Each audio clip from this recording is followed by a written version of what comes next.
you from Texas or what? I am. See? Yeah. I can tell. And in Texas, you're quite right.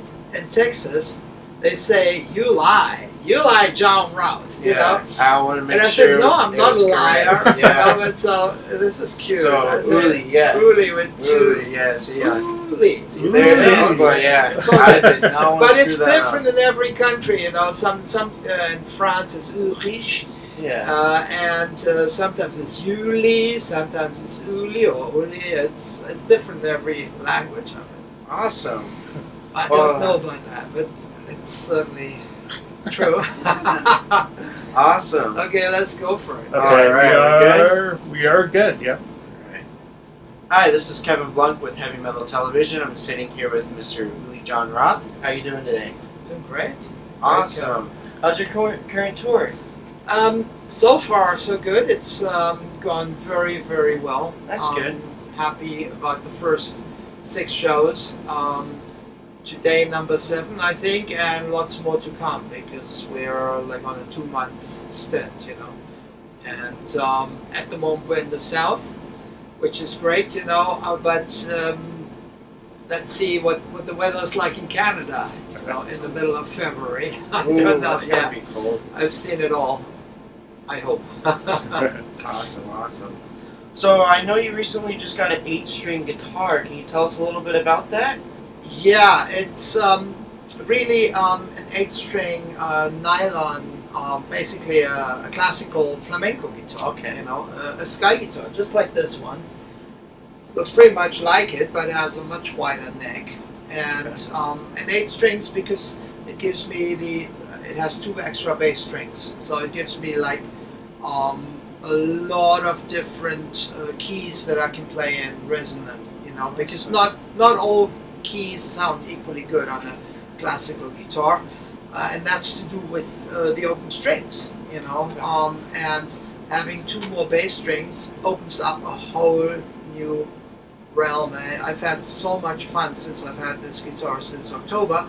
I even started practicing again because I haven't practiced in years, but learning the new guitar with 8 strings is quite different, you know, and so yeah, I felt like a kid in a candy shop, you know. Wrote some new tunes, not really rock tunes, it's more for my classical stuff, and I'm playing those also in our VIP pre-show because every night we're doing basically a pre-show VIP event, which I'm mainly playing acoustic, and I wrote some pieces just for this tour, you know.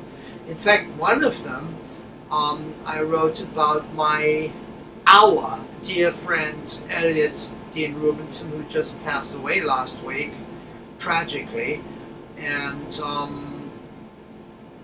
I knew what was going to come because he had like he was terminally ill. It all went very quickly in the end, but during his last months I wrote this piece, and I named it Nightfall in Manhattan.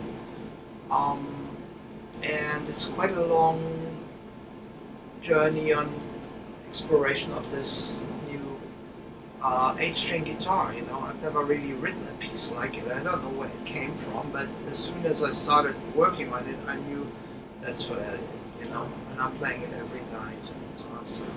Yeah, he was supposed to be on this tour and on the 70,000 Tons Metal Cruise. It was just a tragedy. He was looking forward to it.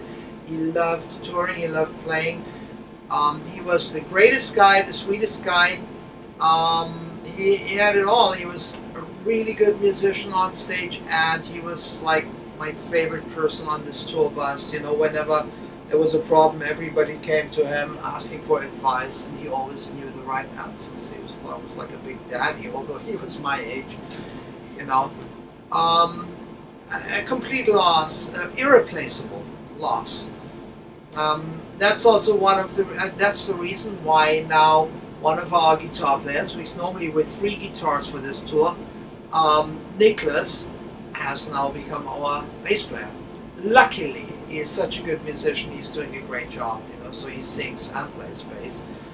But that was not meant to be, you know. It's like an emergency situation.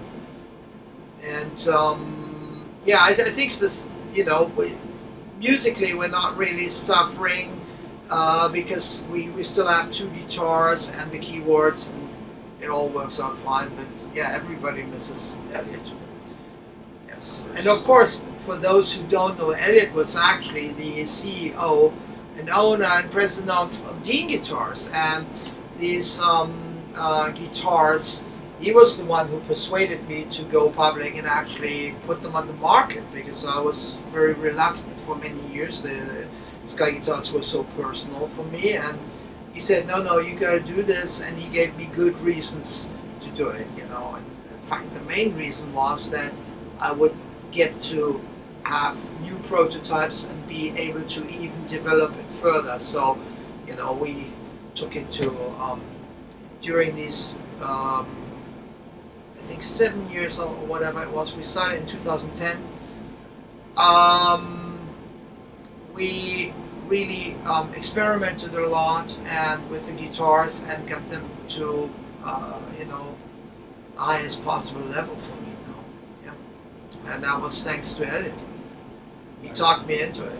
Great. Oh, he was wow. great at talking people into good things, I hasten to add. You He's know? a good man. Yes, he was. Alright. Awesome. Speaking of rock and classical music, which genre do you find to be more fun to play for you? Well, you know, rock is fun to play because you can do the forbidden thing. You know, you can just be on stage and be completely free flow. Classical music is much more, shall we say, controlled.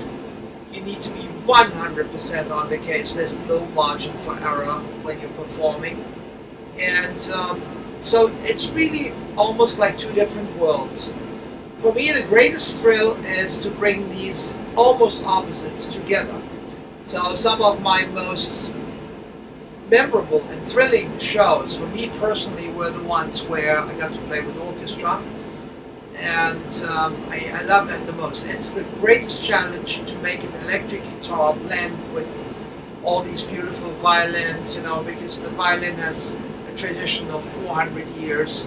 The electric guitar is still a baby, born in this type in the 50s, you know.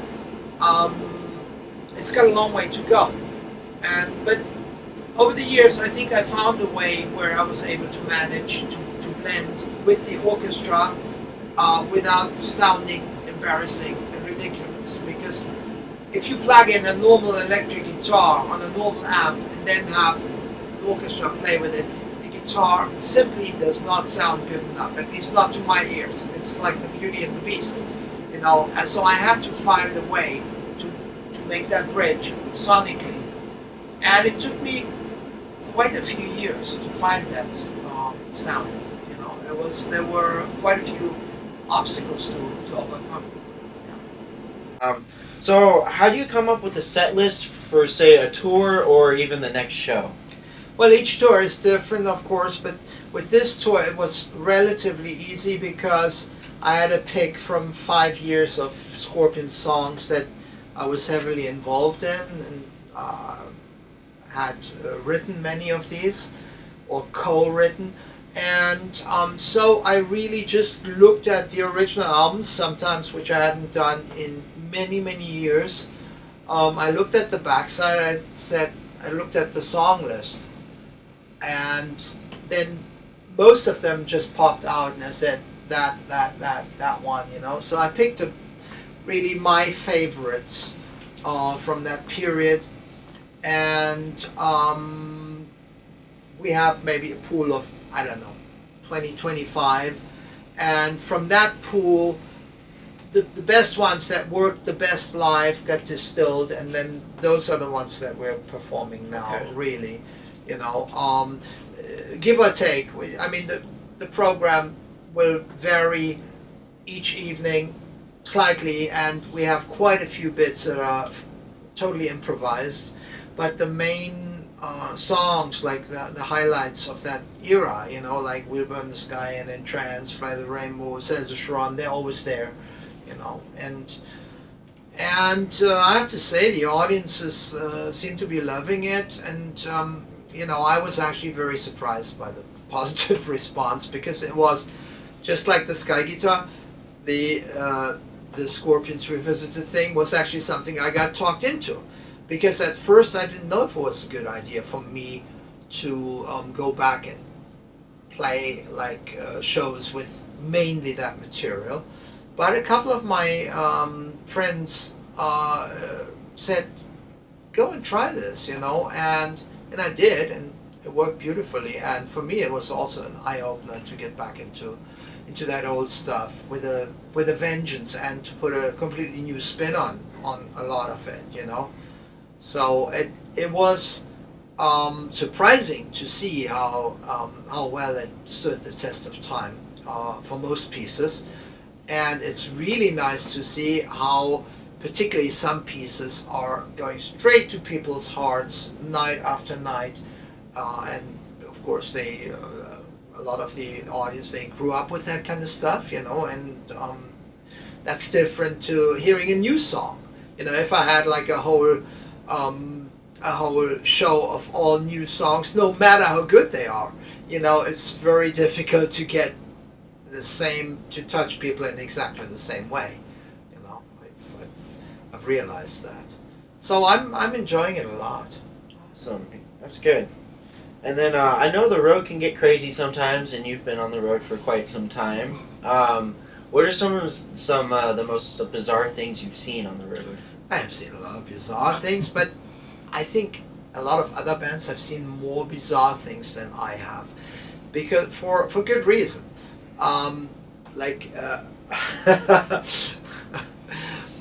We've got our tour manager was Dave Lee Roth's manager for many years, Okay. and he also was involved with Van Halen and a lot of other bands. And you know, so a lot of the big bands who've been on tour, they've had a lot more bizarre things than I. Because when I was in the Scorpions, we were very young. I started, I think, when I was 19 or whatever.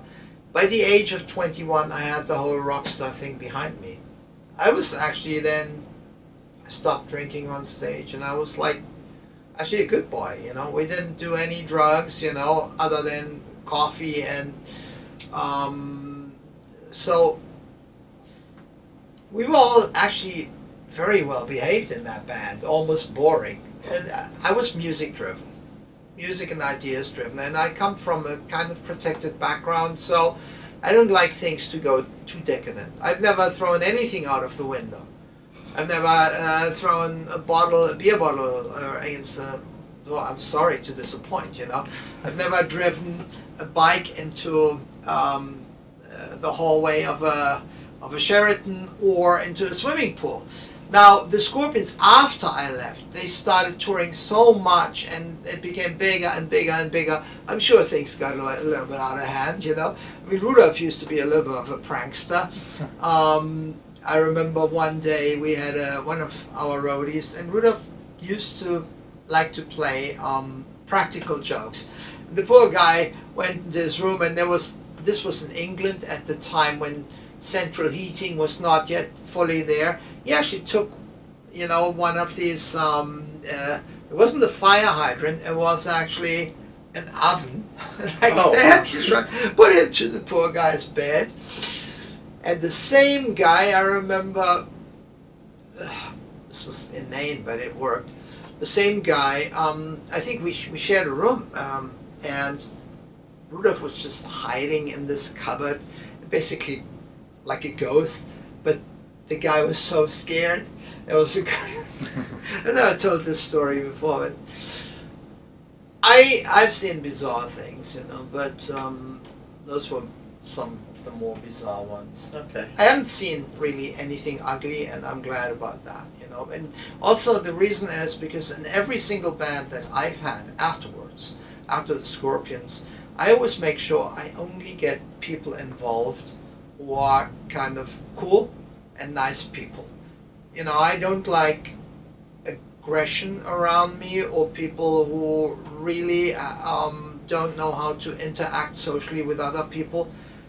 If I get a person like that, he needs to be a hell of a musician for me to, you know, have that person on the tour bus for a whole tour. So I believe in, yeah, I, I guess in conventional common sense or so, you know. So in terms of heavy metal cliches, I disappoint. No, it's good to hear. Not everybody, does everything, that kind of way. I've never done it, Yeah. and I'm not interested in doing it. And in fact, I don't even like it, you know. So it's just not me. I believe in peace, and in fact, I guess I look like a hippie because of the headband, but I'm not actually really a hippie. You know, I'm too organized for that. But I do believe in the brotherhood of man, and I do believe we're all brothers and sisters down deep down, whether we are, in the Muslim world or in the Christian world or in Buddhist world or even in the atheistic world. We are all connected, and to me that's something that's extremely real, and I take it very, very seriously. You gotta have respect and love for your fellow man, and it's gotta be real, you know. Yeah, so that's all. I guess I'm in the wrong business. No, because your music Actually, brings I people am in together. the wrong business. I'm not even a heavy metal fan. You know, I came from the electric guitar very early. I switched to the classical. You know, piano, violin, and classical guitar. And then when the Scorpions thing came, and I was maybe 17, 18, I went back to the electric. You know, and I kind of ended up in rock, but I love playing electric guitar, but a big part of my art was always in classical and ethnic music, you know. And I love flamenco, Indian music, you know, and yeah, and classical music, you know. And somehow some of that ended up in, with this instrument, you know, when I play live. That's good. What inspires you to keep playing? It's my life really. Music is a huge part of my life. It's not my whole life, but it is. I've learned very early on that there are mysteries in music and secrets that I want to explore. You know, like every single chord and every note, has its own color and feeling and emotion, and every key is different of the 12. You have some that are more bright, some are more hard, some are more soft. They even have a taste to them, some are sour, some are sweet, and some are bright, some are dark, some are mellow, and there's a reason why music works the way it does, and I've always been fascinated to find out why certain things work. Why is a major chord so different from a minor chord, although it's only one note different? Yeah, why is that? I was never afraid of trying to find the answers to the mystery. So some people say, oh, leave that stuff alone, it might take away the magic. For me, not. The more I know about how it works, the more magical it gets for me, And so, after 40 years of music, I found a lot of these answers. And that's when I started Sky Academy, and I started teaching that as music, almost as a way of life. So because I began to see everything through the eyes of music, even people, because there's like a root note in every person, and the chord, which is maybe not obvious when you first meet the person, but once you get to know that person more, you find out things if you look through the eyes of music, because the laws of music are virtually, in principle, identical to the laws of physics and the laws of nature, the laws of the universe.